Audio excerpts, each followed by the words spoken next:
شاید بہت سے مسلمان بھی یہ چاہتے ہوں کہ اللہ کا نور غل ہو جائے، جن کے دلوں میں ایمان نہیں اترا ان کی خواہش یہی تھی۔ کہا کہ وہ لوگ چاہتے ہیں، چاہتے رہیں، لیکن اللہ کیا چاہتا ہے؟ اللہ چاہتا ہے کہ اس نور کو مکمل کرے اس مقام تک کہ جہاں تک وہ چاہتا ہے، اب چاہے ان کے دلوں پر کیسا بھی گزرے۔ تو عزیزان محترم، دشمن کی یہ خواہش تھی کہ کسی بھی طریقے سے یہ اللہ کا نور غل ہو جائے، اللہ کا نور خاموش ہو جائے۔ لہٰذا ہر زمانے میں وہ مختلف انداز میں نور پروردگار کے سامنے کھڑا ہوتا ہوا دکھائی دیتا ہے۔ یہ نور پروردگار کیا ہے؟ اگر ہم قرآن اور روایات کو دیکھیں تو خود قرآن مجید میں اور روایات کے اندر نور کے مختلف مصادیق بیان کیے گئے۔ قرآن مجید کو بھی نور پروردگار کہا گیا ہے، رسول اللہ کو بھی نور سے یاد کیا گیا ہے، اور روایات میں ائمہ معصومین کو بھی نور سے یاد کیا گیا ہے۔ پروردگار چاہتا ہے کہ قرآن بھی رہے، پروردگار چاہتا ہے محمد و آل محمد بھی رہے۔ پروردگار کیا چاہتا ہے؟ اللہ کا نبی جو حدیث ثقلین بیان کر رہا ہے، اس حدیث میں کیا کہا؟ انی تارکن فیکم الثقلین کتاب اللہ و عطرتی اہل بیتی، میں دو چیزیں چھوڑ کر جا رہا ہوں، ایک اللہ کی کتاب اور دوسرا عطرت رسول۔ یہ دونوں نور ہیں، اس کو اگر کوئی انسان بجھانا چاہے، اس کتاب کو کوئی ختم کرنا چاہے، ان اہل بیت کو اس دنیا سے اپنے راستے سے کوئی ہٹانا چاہے، تو یاد رکھو جب تک پروردگار عالم ان انوار کو مکمل نہیں کر لیتا، یہ سلسلہ نورانیہ جاری و ساری رہے گا۔ کسی انسان کے اندر اتنی طاقت و قدرت نہیں کہ وہ پروردگار عالم کے سامنے کھڑا ہو۔ لہٰذا نور الہی کیا ہے؟ قرآن نور الہی ہے، دین نور الہی ہے، کہ جو خود قرآن کے اندر پروردگار فرماتا ہے لِيُظْهِرَهُ عَلَى الدِّينِ كُلِّهِ، اس دین کو پروردگار عالم تمام ادیان کے اوپر غالب کرے گا، اور جس کے ذریعے غالب کرے گا وہ بھی نور ہوگا، جس کے ذریعے یہ دین دنیا میں چھا جائے گا وہ بھی اللہ کے نور میں سے، انوار میں سے ایک نور ہے۔ رسول خدا نور، ائمہ معصومین نور۔ روایت میں ہے ساتویں امام کاظم علیہ السلام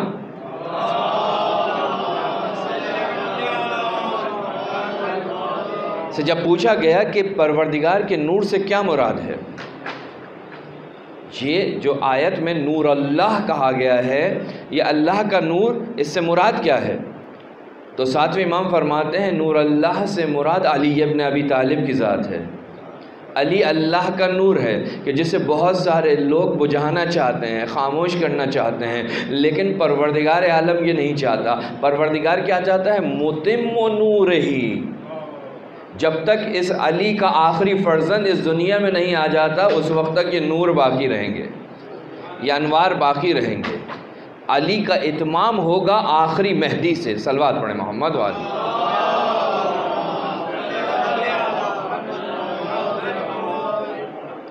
لہٰذا امام نے، ساتویں امام نے یہ فرمایا کہ اس نور سے مراد علی ابن ابی طالب ہیں، اور پھر اس کے بعد اس آیت کی تلاوت کی فآمنوا باللہ ورسولہ والنور الذی انزلنا، جو ایمان لائے اللہ پر، رسول پر اور نور پر، نور پر ایمان لائے، یقیناً وہی مومن ہے۔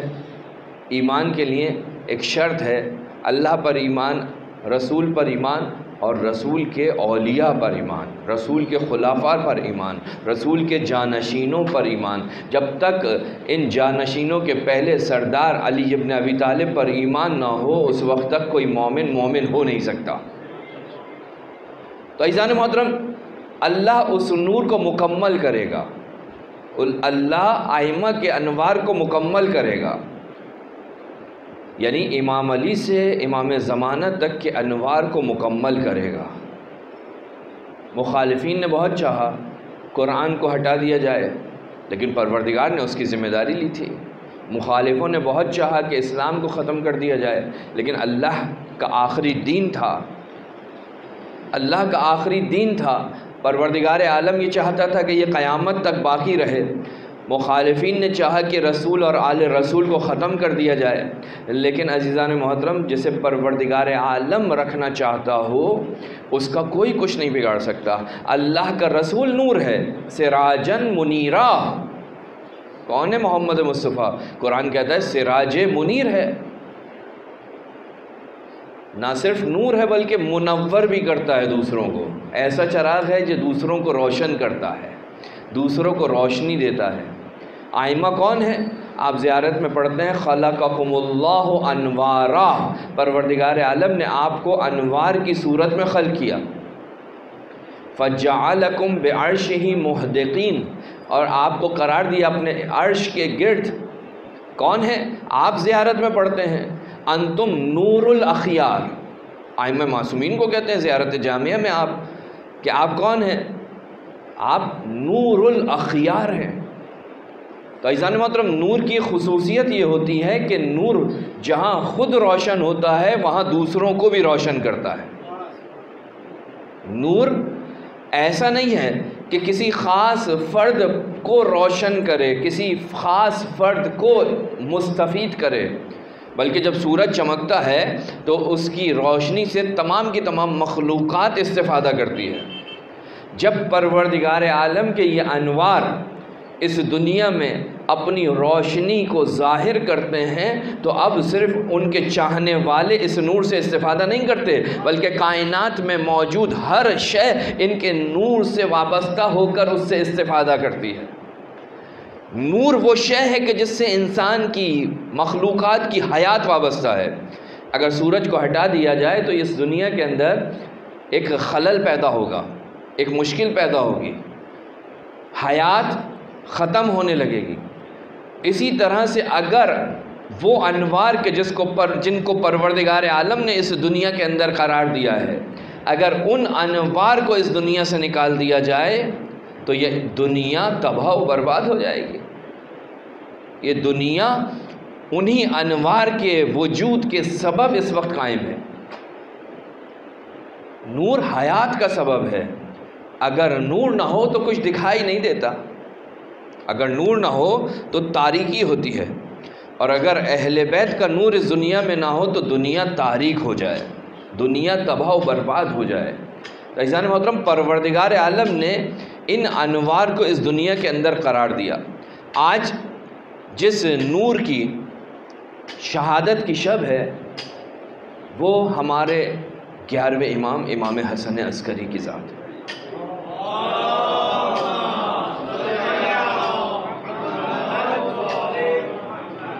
اگرچہ میں آپ کی خدمت میں جو میرا ارادہ ہے وہ یہ کہ میں امام کی وصیت کو آپ کی خدمت میں بیان کروں، لیکن تھوڑی سی امام کی عظمت، امام کے معجزے، امام کا علم، امام کا مقام بیان کرنے کے لیے تھوڑا سا مقدمتاً کچھ دوسری باتیں آپ کی خدمت میں بیان کرنا چاہتا ہوں۔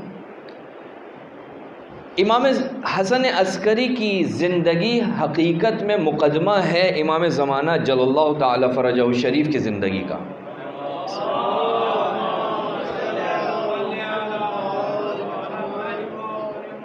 یعنی اگر آپ آئمہ معصومین کی تاریخ کا مطالعہ کریں تو یہ آخری کے تقریباً 8ویں امام کے بعد 9ویں 10ویں 11ویں امام، یہ وہ زمانہ ہے کہ جس میں آئمہ معصومین کا اپنے چاہنے والوں سے ربط بالکل ختم ہو گیا ہے، بہت کم ہو گیا ہے۔ اب خاص افراد ہیں کہ جو امام کی خدمت میں پہنچتے ہیں۔ اگر دقت کی جائے تو شاید حکمت پروردگار یہ ہو کہ ابھی سے آنے والے زمانے کے لیے اہل بیت کے چاہنے والوں، ماننے والوں کو تیار کیا جائے ذہنی طور پر کہ اگر تمہارے درمیان تمہیں اگر فزیکلی تمہارا امام دکھائی نہ دے تو تمہیں صراط مستقیم سے نہیں ہٹنا۔ امام اگر زندان میں ہے تب بھی وہ تمہارا نگہبان ہے، تمہاری طرف متوجہ ہے، تمہارے وجود کی طرف متوجہ ہے، تمہاری ضروریات کی طرف متوجہ ہے، تمہاری مشکلات کو حل کرنے کی کوشش میں ہے۔ لہٰذا اگر ہم 9ویں امام، 10ویں امام، 11ویں امام، ان 3 اماموں کی زندگی کو دیکھیں تو یہ اکثر قید و بند کی زندگی میں، یعنی 11ویں امام کی مظلومیت آپ کے لقب سے ظاہر ہوتی ہے. کیا لقب ہے؟ عسکری. عسکری کیوں کہا؟ عسکر کون ہے؟ عسکری کیا ہے؟ تاریخ لکھنے والوں نے لکھا کہ عسکری اس لیے کہتے ہیں اس امام کو. کیوں؟ اس لیے کہ اس امام غریب کو ایک فوجی چھاؤنی کے اندر لے جا کر رکھ دیا گیا. فوجی چھاؤنی میں رکھنے کا سبب کیا ہے؟ ایک ایسی جگہ پر کہ جہاں پر دوسرے انسانوں کے ساتھ، دوسرے چاہنے والوں کے ساتھ امام کا رابطہ نہ ہو سکے، امام کا ارتباط برقرار نہ ہو سکے. تو عزیزان محترم، ایسے میں کہ جب امام کو ان کے چاہنے والوں سے دور کیا جا رہا ہے تو اس کا یہ مطلب نہیں ہے کہ امام ان کی طرف، اپنے چاہنے والوں کی طرف سے غافل ہو جائے گا. نہیں، امام جس طرح سے اپنے فزیکلی حضور سے اپنے چاہنے والوں کو مستفید کر رہا تھا، انہیں فائدہ پہنچا رہا ہے، اسی طرح سے ان سے دور رہ کر بھی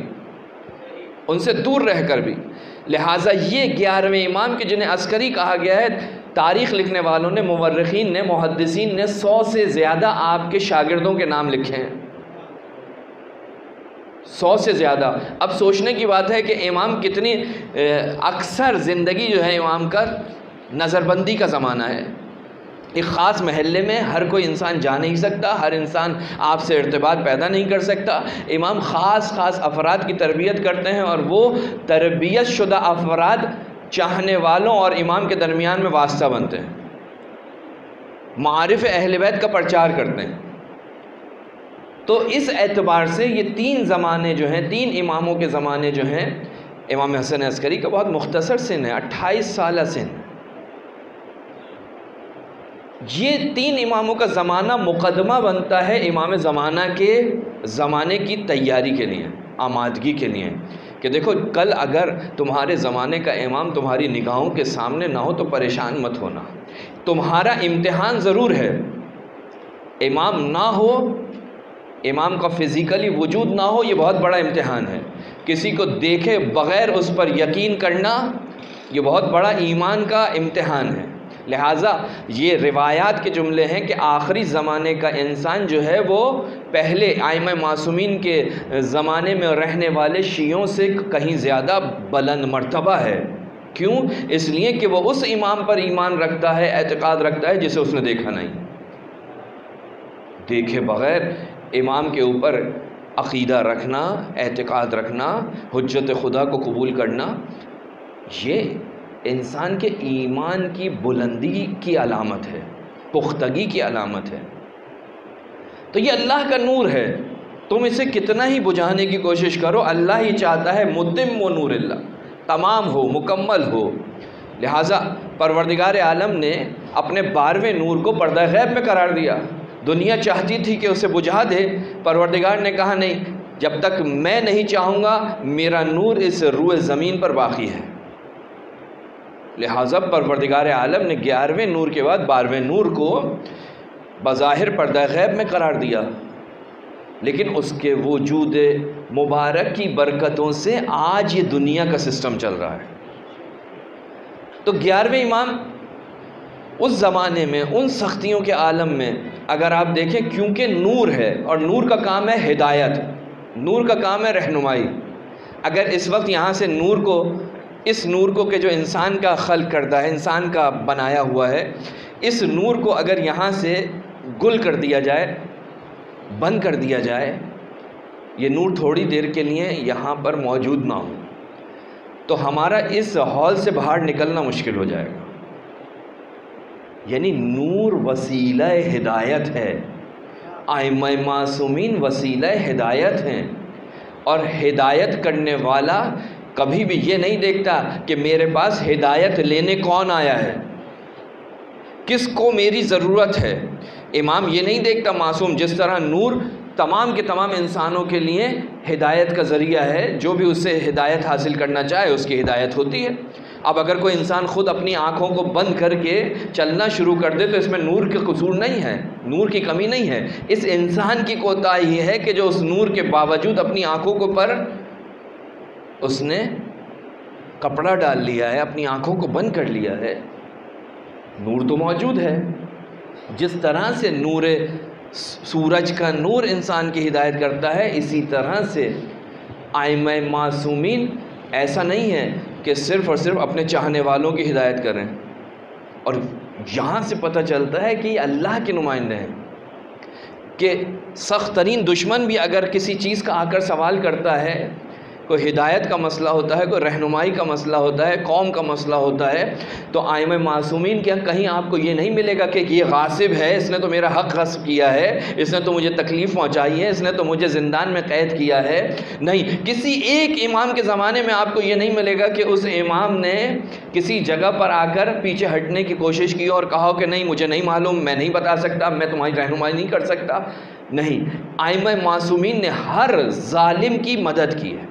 اس ظالم کی مدد نہیں تھی، حقیقت میں انسانیت کی مدد تھی، وہ اسلام کی مدد تھی۔ اگر اسلام کسی مشکل کے اندر پھنس گیا، دین کے اوپر اگر کوئی مشکل آ رہی ہے، تو امام یہ نہیں سوچتے، امام یہ نہیں کہتے، اگر ہم جیسا کوئی انسان ہوتا تو یہی کہتا کہ بھائی انہوں نے بویا ہے یہی کاٹنے، میں کیوں ان کے مسئلے میں بولوں؟ یہ اس جگہ پر بیٹھے ہیں، انہیں جواب دینا چاہیے۔ منبر رسول کے اوپر جب قبضہ کر کے بیٹھے گا ایک شخص، تو اس کی ذمہ داری ہے کہ وہ جواب دے۔ دنیا تو اسے ہی دیکھ رہی ہے جانشین رسول کی صورت میں، لہٰذا اس کی ذمہ داری ہے۔ لیکن ائمہ معصومین نے کبھی کسی مشکل میں بھی حکومت کو رد نہیں کیا، واپس نہیں کیا۔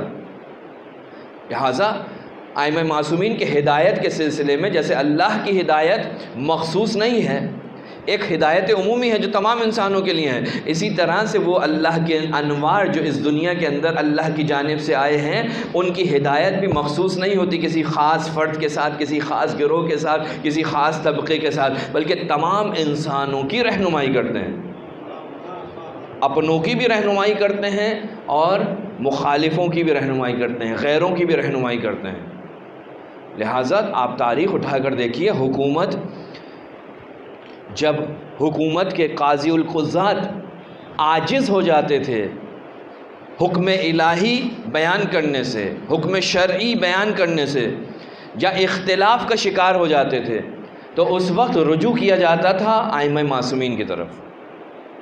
امیر المومنین کے لیے جو جملہ ملتا ہے کہ اگر علی نہ ہوتے تو میں ہلاک ہو جاتا، یہ جملہ کیوں آیا؟ اس لیے آیا کہ میں وہ علم نہیں رکھتا جو علی ابن ابی طالب رکھتے ہیں۔ امام ابو حنیفہ جو یہ کہتے ہوئے دکھائی دے رہے ہیں کہ اگر 2 سال میں نے خدمت جعفر صادق میں نہ گزارے ہوتے تو میں ہلاک ہو جاتا، کیوں؟ اس لیے کہ جعفر صادق نے مجھے وہ کچھ سکھایا جو کہیں اور سے نہیں مل سکتا تھا۔ یعنی ائمہ معصومین نے یہ نہیں دیکھا کہ یہ شخص کل میرے سامنے ایک مکتب لے کر کھڑا ہوگا، ائمہ معصومین کے ہاں کوئی نہیں ملتا۔ یعنی اس وقت اگر ہم دیکھیں، آج کے اعتبار سے دیکھیں تو فقہ جعفریہ کے مقابلے میں فقہ حنفی ہے آج کے اعتبار سے، اس زمانے میں کچھ اور مسئلہ تھا۔ آج کے زمانے فقہ جعفریہ کس کا کہا کہ جعفر صادق سے منسوب ہے، لیکن کیا امام جعفر صادق علیہ السلام نے اپنے شاگردوں میں تفریق کی؟ جو آیا علم حاصل کرنے کے لیے امام نے اس کی رہنمائی کی، امام نے اس کی ہدایت کی۔ تو جب بھی مسلمان، چاہے وہ حکمران ہوں، چاہے وہ دوسرے افراد ہوں، چاہے وہ مخالفین ہوں، جب بھی وہ کسی مشکل میں مبتلا ہوئے انہوں نے رجوع کیا ائمہ معصومین کی طرف۔ ائمہ معصومین نے کبھی روکا نہیں، کبھی منع نہیں کیا۔ 25 سال تک امیر المومنین گھر کے اندر بیٹھے رہے، لیکن اس 25 سال کے دوران جب بھی علی ابن ابی طالب کے پاس کوئی مشکل کو پیش کیا گیا، علی نے اس کا حل بتایا، علی نے رہنمائی کی۔ اسی طرح سے ہم دیکھتے ہیں کہ 11ویں امام کے زمانے میں حکومت ہے، ایک مرتبہ ایک شخص کہ جو عیسائی تھا، اس نے مسلمان عورت کی حرمت کو پامال کیا۔ جب اسے گرفتار کر کے حاکم وقت کے پاس لے جایا گیا اور سزا سنانے کا وقت آیا، تو کیونکہ عیسائی تھا اس نے فوراً اپنی زبان کے اوپر اسلام کا کلمہ جاری کر دیا۔ جیسے ہی اسلام کا کلمہ جاری ہوا، وہاں پر بیٹھے ہوئے لوگوں میں اختلاف ہو گیا۔ کسی نے کہا کہ کیونکہ اس نے کلمہ پڑھ لیا لہٰذا اس کے پچھلے سارے گناہ معاف ہو گئے۔ کسی نے کہا کہ صاحب اس کو اتنے کوڑے لگاؤ اور چھوڑ دو۔ کسی نے کچھ کہا۔ اب جب اختلاف ہوا تو کیا کریں؟ اب روایت کہتی ہے کہ امام حسن عسکری کو خط لکھا گیا۔ امام حسن عسکری سے کہا گیا کہ آپ بتائیے کہ اس مسئلے میں کیا کیا جائے۔ آپ دیکھیے، یہ خود ایک انسان کی عقل کو جھنجھوڑنے والی بات ہے کہ جہاں 70 سال کے مفتی موجود تھے، اس زمانے میں بھی ایک 25-26 سال کے جوان سے پوچھا جا رہا ہے، استفسار کیا جا رہا ہے کہ آپ اپنی رائے دیں۔ اس کا مطلب یہ ہے کہ اس عمر میں ان کی علمیت کے قائل تھے، انہیں فرزند رسول جانتے تھے، انہیں وارث علم رسول جانتے تھے۔ لہٰذا امام حسن عسکری کو خط لکھتے ہیں اور پوچھتے ہیں کہ آپ بتائیے کہ ہم اس مسئلے میں کیا کریں؟ یہاں اختلاف ہو گیا، یحییٰ ابن اقسم جیسا آدمی کہتا ہے اس کے گناہ سارے کے سارے معاف ہو گئے، اس کو معاف کر دیا، اس کو چھوڑ دیا جائے۔ امام حسن عسکری نے خط لکھا، کہا کہ اس کو اتنا مارو کہ مر جائے۔ اب جب یہ امام کا فیصلہ وہاں پہنچا اور پڑھا گیا تو پھر اختلاف، کہا کہ یہ کیسے ہو سکتا ہے، انہوں نے کیسے کہہ دیا، دلیل کیا ہے؟ دوبارہ خط بھیجا گیا امام حسن عسکری علیہ السلام کی خدمت میں، کہا کہ آپ بتائیے یہاں پر اختلاف ہو گیا ہے اس مسئلے میں، اور یہ لوگ کہتے ہیں کہ آپ کے پاس دلیل کیا ہے؟ تو امام نے کہا کہ قرآن کی فلاں آیت ہے جس میں پروردگار عالم فرماتا ہے کہ اگر کوئی خوف کی وجہ سے ایمان لے آئے تو اس کا ایمان اسے کوئی فائدہ نہیں پہنچاتا۔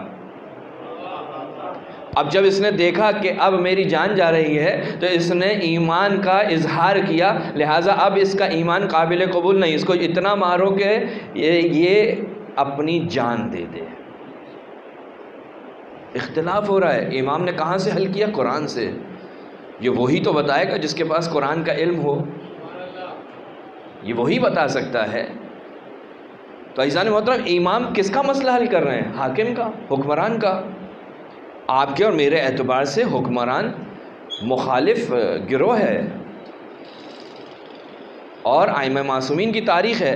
آپ کا ہر امام کربلا کے بعد جو اس دنیا سے جا رہا ہے، خود امام حسین کے بعد، یعنی وہ بھی اور ان سے پہلے بھی اور ان کے بعد بھی جتنے بھی اماموں کی شہادتیں ہوئی، سب کو حاکم وقت کے طرف سے زہر دیا گیا۔ کیا ائمہ معصومین نہیں جانتے تھے؟ جانتے تھے، لیکن اس کے باوجود کیونکہ مسئلہ ایک شرعی مسئلہ تھا، امام جو ہیں وہ فوراً اس مسئلے کا حل بیان کرتے ہیں۔ بارش نہیں ہو رہی، قحط پڑ گیا، کیا کریں؟ مسلمان جاتے ہیں 3 دن تک نماز استسقاء پڑھتے ہیں، جس کی روایت ہے اور آپ نے کتابوں کے اندر، شرعی کتابوں میں موجود ہے، شریعت کی کتابوں میں، کہ اگر بارش نہ ہو تو جا کر نماز استسقاء پڑھو۔ جا کر 3 دن تک نماز استسقاء پڑھتے ہیں، لیکن بارش نہیں ہوتی، کیا کریں؟ چوتھے دن عیسائیوں کا ایک گروہ آتا ہے، جاتا ہے بیابان میں، ہاتھ اٹھاتا ہے، آسمان برسنا شروع ہو جاتا ہے۔ کیا کریں؟ لوگ پریشان ہیں۔ اب یہاں پر 2 طرح سے روایت ہے۔ ایک چاہنے والا امام کا کسی طرح سے امام تک پہنچتا ہے، امام کے پاس جاتا ہے، امام سے کہتا ہے کہ مولا 2 مسئلوں کے تحت آیا ہوں، لیکن راوی کہتا ہے جب میں امام کے پاس پہنچا، جب لوگوں نے عیسائی کے ہاتھوں بارش ہوتے ہوئے دیکھا تو کہا کہ اس کا دین، جن کے دین کمزور تھے، جن کے عقائد کمزور تھے، جب انہوں نے اس کرامت کو عیسائی کے ہاتھوں دیکھا، عیسائی پادریوں کے ہاتھوں دیکھا، تو ان کے دین کھڑانے لگے، عقیدہ ان کا کمزور تھا، مشکلات میں مبتلا ہونے لگے۔ دوسرے دن جا کر انہوں نے ہاتھ اٹھائے، دوسرے دن بارش ہوئی، یہ چاہنے والا امام کے پاس پہنچا۔ جب پہنچا تو روایت کہتی ہے کہ امام ایک قبر کھود رہے تھے، اس نے قبر کھودتے ہوئے دیکھا، اس کی آنکھوں سے آنسو نکلے، کہا مولا میں یہ کام نہیں کر سکتا۔ شاید وہ سوچ رہا تھا کہ امام اس دنیا سے رخصت ہونے والے ہیں اور مجھے یہ کام کرنا پڑے گا۔ امام نے کہا نہیں، تجھ سے یہ کام نہیں ہوگا، تجھ سے یہ کام نہیں لیا جائے گا، بتا کیسے آنا ہوا؟ کہا میں 2 مسئلوں کو لے کر آیا ہوں۔ ایک تو یہ مسئلہ، ایک میرا سوال ہے کہ روایت میں ہے لا تعادل ایام، کہا دنوں کے ساتھ جھگڑا مت کرو، دنوں کے ساتھ مت الجھو، دنوں کے ساتھ دشمنی مت کرو۔ یہ دنوں سے مراد کیا ہے؟ تو امام نے فرمایا دنوں سے مراد ہم معصومین ہیں۔ کہا ہفتے کا دن منسوب ہے کس سے؟ رسول خدا سے۔ دنوں کے ساتھ دشمنی مت کرو، رسول خدا سے دشمنی مت کرو۔ کہا اتوار کا دن ہمارے جد امیر المومنین اور ہماری جدہ فاطمہ زہرا سے منسوب ہے،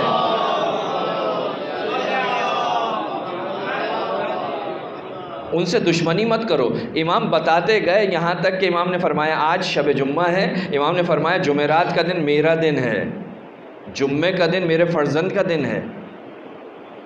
آپ نے مفاتیح میں اور دوسری زیارتوں کی کتابوں میں بھی آپ زیارتیں پڑھتے ہیں تو ہر ایک دن مخصوص معصوم کی زیارت ہے، مخصوص معصوم کی زیارت ہے، یعنی ہر دن مخصوص معصوم کے ساتھ تعلق رکھتا ہے۔ سوال کرنے والے نے کیا کہا؟ مولا یہ بتائیے جو روایت ہے لا تعادل ایام، اس سے کیا مراد ہے؟ دنوں سے دشمنی مت کرو۔ تو امام نے کیا فرمایا؟ کہا اس سے مراد ہم معصومین ہیں۔ کہا دوسرا مسئلہ لے کر آیا ہوں، وہ کیا؟ کہا کہ عیسائی جو ہے وہ جاتا ہے اور وہ ہاتھ اٹھاتا ہے، آسمان برسنے لگتا ہے۔ امام نے کہا کہ اس عیسائی پادری کے ہاتھ میں کسی نبی کی ہڈی کا ٹکڑا ہے۔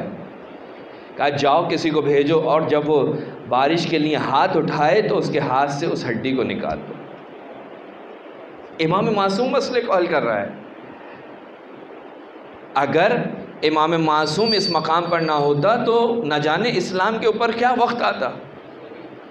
اگر میں اس کو اپنی تعبیر میں کہنا چاہوں تو یہ عین مباہلہ ہے، کیونکہ اس کی جو ایک دوسری روایت ہے وہ یہ کہ حاکم نے امام کو بلوایا اور پھر امام اس جگہ پر کھڑے ہوئے، جب وہ عیسائیوں کا گروہ آیا اور انہوں نے ہاتھ اٹھائے تو امام نے کسی کو بھیجا جاؤ فلاں شخص کے ہاتھوں کی تلاشی لو، اس نے اپنی انگلیوں کے اندر کچھ رکھا ہوا ہے۔ جب اس کے پاس گئے اس کی انگلیوں کو دیکھا گیا تو اس کی انگلی کے درمیان میں سے ایک ہڈی کا ٹکڑا نکلا۔ امام نے اس کو لیا، لپیٹا، جو آسمان پر بادل آئے تھے سب واپس چلے گئے۔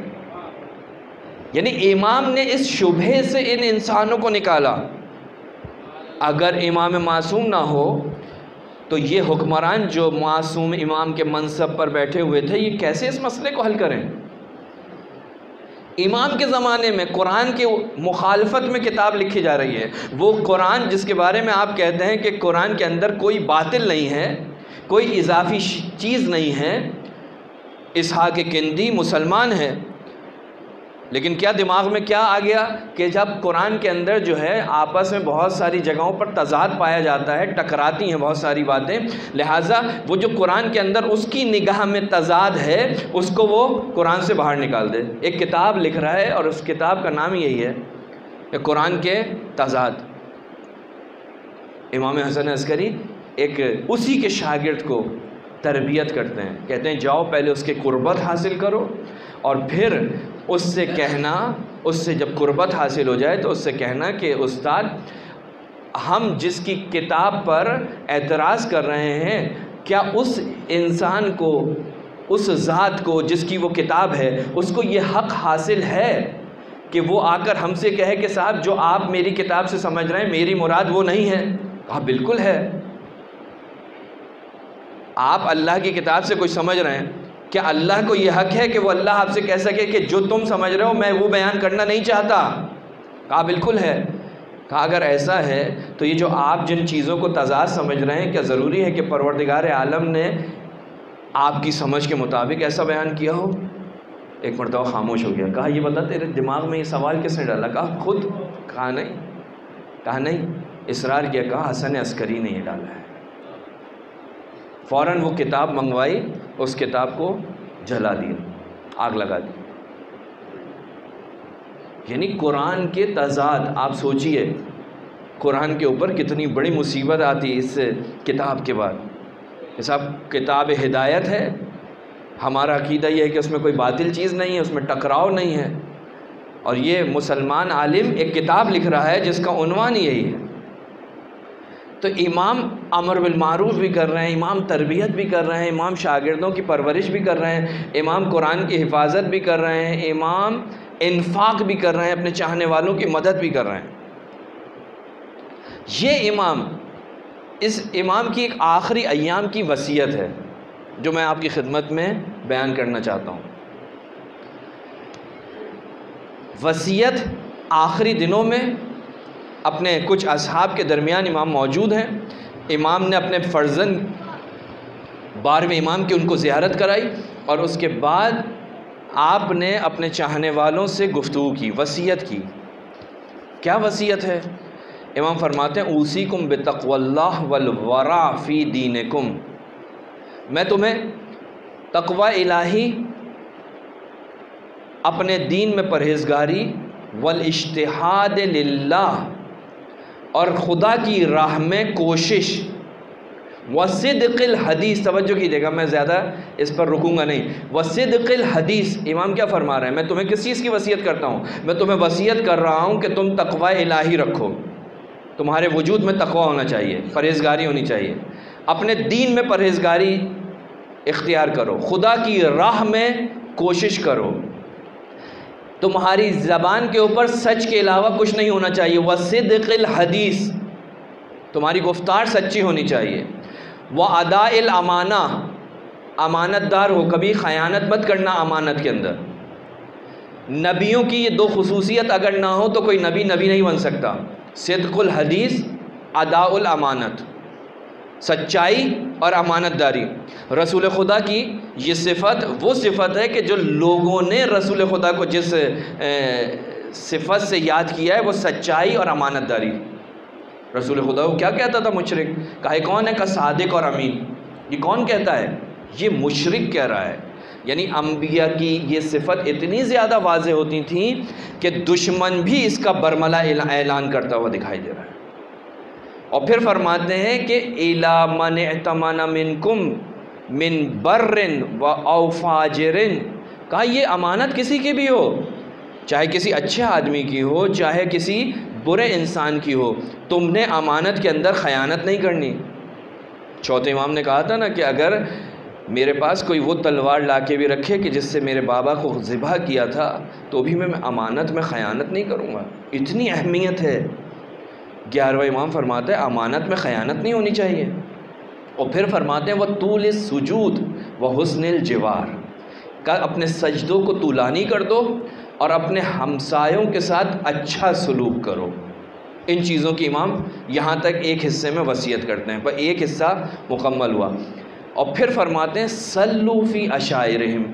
آج کل کے حالات کے اعتبار سے عجیب ہے، آج کل کے اعتبار سے یہ حدیث امام فرماتے ہیں اس زمانے میں بھی تقیہ کا زمانہ تھا، آج بھی تقیہ کا زمانہ ہے۔ بہت ساری چیزیں ایسی نہیں ہیں کہ آپ جو ہے میں جو ہوں اپنی ایک الگ باؤنڈری کے اندر زندگی گزار سکوں، نہیں، ہم نے سب کے ساتھ مل کر رہنا ہے۔ امام کیا فرماتے ہیں؟ امام فرماتے ہیں صلوا فی عشائرہم، کہا کہ اپنے مخالف مذہبوں کے محلوں میں جا کر، ان کے قبیلوں میں جا کر نماز پڑھو، ان کی مسجدوں میں جا کے مثلا نماز پڑھو، ان کے محلوں میں جا کر نماز پڑھو۔ جس طرح سے بدگمانی پھیلائی جاتی ہے، اور یہ بدگمانی کا سبب کیا ہوتا ہے، نتیجہ کیا ہوتا ہے، آپ بہت اچھی طرح سے واقف ہیں کہ امیر المومنین کی جب شہادت کی خبر پہنچی ہے تو مسلمان یہ کہتے ہوئے دکھائی دی کہ علی کا مسجد سے کیا تعلق، علی مگر نماز بھی پڑھتا تھا۔ کس طرح سے ان کی پرورش کی گئی، آپ کے بارے میں، ہمارے بارے میں، دوسرے مسلمانوں کے بارے میں کیا کچھ نہیں کہا جاتا۔ امام فرماتے ہیں کہ صلوا فی عشائرہم، ان کے محلے میں، مخالفین کے محلے میں جا کر نماز پڑھو۔ واشہدوا جنائزہم، ان کے جنازوں میں شرکت کرو۔ اگر تمہارا کوئی مخالف مکتب سے تعلق رکھنے والا دوست اس دنیا سے چلا جاتا ہے تو جاؤ اس کے جنازے میں شرکت کرو۔ وعودوا مرضاہم، اگر ان میں سے کوئی مریض ہو جاتا ہے تو جا کر اس کی تیمارداری کرو، اس کی عیادت کرو، عیادت کرو۔ تمہیں اپنے گھر کے اندر، اپنے رشتہ داروں کے اندر نہیں رہنا، ان کی طرف بھی جا کر دیکھو۔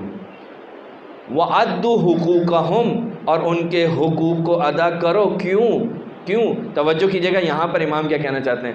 ہم فرماتے ہیں فَإِنَّ الرَّجُلَ مِنْكُمْ إِذَا وَرَعَ فِي دِينِهِ وَصَدَقَ فِي حَدِيثِهِ وَأَدَّى الْأَمَانَةَ وَحَسَّنَ خُلْقَهُ مَعَ النَّاسِ قِيلَ هَذَا شِيعِيٌّ، کہا جب انسان ایسا ہوگا جو دوسروں کے ساتھ اٹھک بیٹھک کرے گا، ان کے جنازوں میں جائے گا، ان کے حقوق کو ادا کرے گا، تو کیونکہ تم میں سے جو بھی دیندار ہو، تم میں سے جو بھی دیندار ہو، سچ بولنے والا ہو، امانت دار ہو، توجہ کیجئے گا، امانت دار ہو اور لوگوں سے خوش اخلاقی سے پیش آئے تو کہا جائے گا یہ شخص شیعہ ہے۔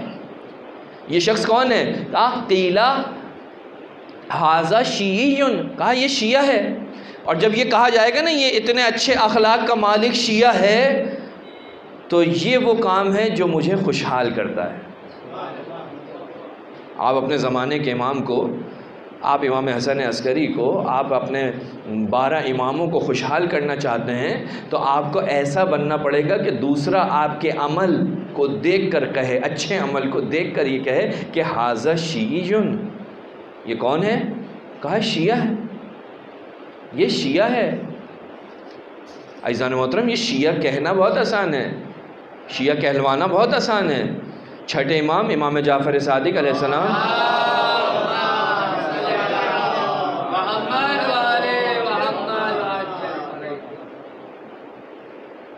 فرماتے ہیں کہ جو یہاں پر بھی 11ویں امام نے فرمایا کہ اتقوا اللہ وکونوا زینا ولا تکونوا شینا، تم ہمارے لیے جو ہے زینت کا باعث بنو، ہمارے لیے ننگ و عار کا سبب مت بنو۔ اور اس کے بعد امام کیا فرماتے ہیں؟ امام فرماتے ہیں کہ جروا الینا کل مودۃ وادفعوا عنا کل قبیح، ہمارے لیے زینت کا باعث بنو، ہمارے لیے ننگ و عار کا باعث مت بنو۔ کیوں؟ توجہ کیجئے گا اس چیز کی طرف کہ چھٹے امام فرماتے ہیں ان الحسن من کل حسن، جو اچھا کام ہے وہ سب سے اچھا، جو بھی انجام دے اچھا ہے، جو اچھا کام ہے وہ کوئی بھی انجام دے اچھا ہے، آپ اور میں فرق نہیں کرتے۔ لیکن امام فرماتے ہیں کہ ان الحسن من کل احد حسن وانہ منک، لیکن وہ اچھا کام تم سے، تم جو مجھ سے منسوب ہو نا، تم جو اپنے آپ کو ہم سے جوڑتے ہو، انہو من کا احسن، تم سے بہت اچھا ہے۔ یعنی اچھا کام کوئی دوسرا کرے تو وہ اچھا ہے، لیکن اچھا کام اگر تم کرو تو وہ بہت اچھا ہے۔ کیوں؟ اس لیے کہ تمہاری نسبت ہم سے جڑی ہوئی ہے، تم اپنے آپ کو ہمارا کہتے ہو۔ کیوں؟ اس لیے امام فرماتے ہیں بے مکانے کا منا وَإِنَّ الْقَبِيحَ مِنْ كُلِّ قَبِيحٍ، برا کام ہر انسان سے برا ہے، کوئی بھی کرے، لیکن یاد رکھو تم اگر کوئی برا کام کرو گے تو وہ تم سے صرف برا نہیں ہوگا بلکہ بہت برا ہوگا۔ کیوں؟ اس لیے کہ تم ہم سے منسوب ہو، تم ہم سے نسبت رکھتے ہو۔ تو عزیزان محترم، اب امام فرماتے ہیں کہ برے کام سے بچو، اور یاد رکھو جروا الینا کل مودۃ وادفعوا عنا کل قبیح، امام فرماتے ہیں کہ ہر محبت کو ہمارے لیے لاؤ، محبت کو ہمارے لیے لاؤ، یعنی مخالفوں کے دلوں میں ہماری نسبت سے محبت پیدا کرو، اور ہر برائی کو ہم سے دور کرو، ہر برائی کو وادفعوا عنا کل قبیح، دور کر دو ہر برائی کو۔ کیوں؟ امام فرماتے ہیں کہ فَإِنَّهُ مَا قِيلَ فِينَا مِنْ حَسَنٍ فَنَحْنُ أَهْلُهُ، کیونکہ جو بھی اچھائی ہمارے بارے میں کہی جائے ہم اس کے حقدار ہیں۔ کوئی دنیا کی ایسی اچھائی نہیں ہے کہ جو اہل بیت میں نہ ہو۔ وَمَا قِيلَ فِينَا مِنْ سُوءٍ فَمَا نَحْنُ كَذَلِكَ، اور اگر کوئی بری بات کہی جائے تو وہ ہم سے نہیں ہے، ہم ایسے نہیں ہیں، ہم اس سے مبرہ ہیں۔ لنا حق فی کتاب اللہ، ہمارا حق کتاب خدا کے اندر ہے، یعنی ہم واجب الاطاعت ہیں۔ پروردگار عالم مگر قرآن مجید میں نہیں کہتا اطیعوا اللہ واطیعوا الرسول واولی الامر منکم، اللہ کی اطاعت کرو، رسول کی اطاعت کرو، صاحبان امر کی اطاعت کرو۔ امام فرماتے ہیں لنا حق فی کتاب اللہ، اللہ کی کتاب میں ہمارا حق ہے۔ وقرابۃ من رسول اللہ، ہماری رشتہ داری ہے رسول خدا کے ساتھ۔ پروردگار نے قرآن میں آئے مودت میں نہیں کہا قُل لا أسألكم علیہ اجرا الا المودۃ فی القربى۔ امام فرماتے ہیں وتطہیر من اللہ، طہارت پروردگار عالم کی طرف سے ہمیں دی ہے، مگر تم نے آئے تطہیر نہیں پڑھی۔ امام حق بھی رکھتا ہے تم پر، امام معصوم بھی ہے، امام اہل بیت رسول میں سے بھی ہے۔ من اللہ لا یدعی احد غیرنا الا کذاب، اور یاد رکھو ہمارے علاوہ جو بھی اس مرتبے کا دعویٰ کرے گا وہ جھوٹا ہے۔ یہ مقام، یہ مرتبہ پروردگار عالم نے صرف ہمیں عطا کیا ہے، کسی کو عطا نہیں کیا، جھوٹا ہے۔ اور پھر آخر میں پھر امام نے چند چیزوں کی وصیت کی، یعنی ایک خود سازی کا برنامہ، خود سازی کا پروگرام۔ اپنی تربیت کرنا چاہتے ہو تو تمہیں کیا کرنا چاہیے؟ امام فرماتے ہیں کہ اکثروا ذکر اللہ، کثرت کے ساتھ اللہ کا ذکر کیا کرو، یعنی تمہاری زبان کے اوپر وہ کلمات نہ ہو کہ جو تمہیں اللہ سے دور کر دیں، اللہ کے ذکر سے دور کر دیں۔ اکثر ذکر اللہ، کثرت سے اللہ کا ذکر کرو، اور فرمایا ذکر الموت، موت کا ذکر کثرت سے کرو، وتلاوت القرآن، قرآن کی تلاوت کرو۔ یہ وہ چیزیں ہیں جو انسان کی نجات کا باعث بنیں گی۔ انسان کے دل کو صاف کرنے کا جو ذریعہ ہے وہ تلاوت قرآن ہے۔ انسان کے دل سے زنگ کو ختم کرنے والی چیز کا نام ہے تلاوت قرآن۔ اللہ کا نبی فرماتا ہے کہ ان هذه القلوب تصدع كما يصدع الحديد، کہا یہ جو دل ہیں یہ زنگ آلود ہو جاتے ہیں جس طرح سے لوہا زنگ آلود ہوتا ہے۔ رسول خدا کے صحابی نے پوچھا پس اس کے زنگ کو کیسے ختم کریں؟ رسول خدا نے فرمایا کہ تلاوت قرآن کے ذریعے، قرآن کی تلاوت کرو گے تمہارے دل کا زنگ ختم ہو جائے گا۔ اس کے قراءت سے غافل نہیں ہونا۔ یا بنی لا تغفل عن قراءت القرآن فإن القرآن یحیی القلب المیت، یہ مردہ دلوں کو زندہ کرتا ہے۔ امام ایک پروگرام دے رہے ہیں، تمہاری زندگی میں کیا ہونا چاہیے؟ اللہ کا ذکر کثرت سے ہونا چاہیے۔ تمہاری زندگی میں کیا ہونا چاہیے؟ موت کا ذکر کثرت سے ہونا چاہیے۔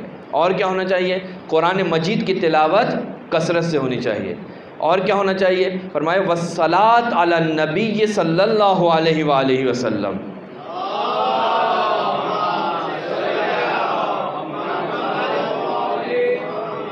رسول خدا پر، ان کی آل پر صلوات تمہاری زندگی کا حصہ ہونا چاہیے۔ یہ عجیب اہمیت کی حامل شے ہے یہ صلوات، کبھی بھی انسان اس کو حقیر نہ سمجھے، کم نہ سمجھے۔ روایت کہتی ہے کہ میزان پر جب انسان کے اعمال تولے جا رہے ہوں گے تو اس وقت جو سب سے زیادہ سنگین ترین چیز ہوگی، جس کا وزن بہت زیادہ ہوگا، وہ کیا ہے؟ وہ درود ہے، وہ صلوات ہے۔ کہ روایت کہتی ہے اثقل ما یوضع فی المیزان یوم القیامہ الصلاۃ علی محمد و آل محمد، جو بھاری ترین چیز جو انسان کے ترازو کے پلڑے کو، اعمال کے پلڑے کو بھاری کر دے گی، وہ کیا ہے؟ وہ رسول خدا اور ان کی آل پر درود ہے۔ یہ صلوات کیا ہے؟ روایت کہہ رہی ہے کہ کل دعاء محجوب، جو دعا ہے آپ کی وہ اس کے اوپر پردے میں ہوتی ہے۔ حتی یصلی علی محمد، یہاں تک کہ آپ صلوات پڑھیں۔ لہٰذا معصومین فرماتے ہیں، بزرگان فرماتے ہیں، دعا سے پہلے اور دعا کے بعد درود پڑھا جائے تاکہ وہ دعا تمہاری خدا تک پہنچ جائے۔ فرماتے ہیں کہ عشر و حسنات، اس کے اندر 10 نیکیاں ہیں۔ احفظو، 11واں امام فرما رہا ہے احفظو ما وصیتکم بہ، میں نے جو تم کو وصیت کی ہے نا، اس کو محفوظ کر لو، اس کو اپنے دماغ کے اندر بٹھا لو۔ وَأَسْتَوْدِعُكُمُ اللَّهُ، میں تمہیں خدا کے حوالے کرتا ہوں۔ وَأَقْرَأُ عَلَيْكُمُ السَّلَامُ، اور تم پر سلامتی ہو۔ امام اپنے چاہنے والوں پر سلام بھیج رہا ہے۔ عزیزان محترم، یہ وصیت اس کو اپنے ذہن نشین کرنا چاہیے۔ امام کیا چاہتا ہے، امام کیا چاہ رہا ہے۔ امام اس دنیا میں رہنے کا طریقہ بتا رہا ہے کہ تم جس معاشرے میں رہتے ہو تمہیں دوسروں کے ساتھ کیا رویہ اختیار کرنا ہے۔ امام کس چیز سے خوش ہو رہا ہے؟ امام اس وقت خوش ہوتا ہے کہ جب مخالف مذہب کا فرد تمہیں یہ کہتا ہے، تمہارے حسنات کو، تمہاری اچھائی کو بیان کرتے ہوئے یہ کہتا ہے کہ یہ کون ہے؟ کہا یہ شیعہ ہے، یہ جعفر صادق کا ماننے والا ہے۔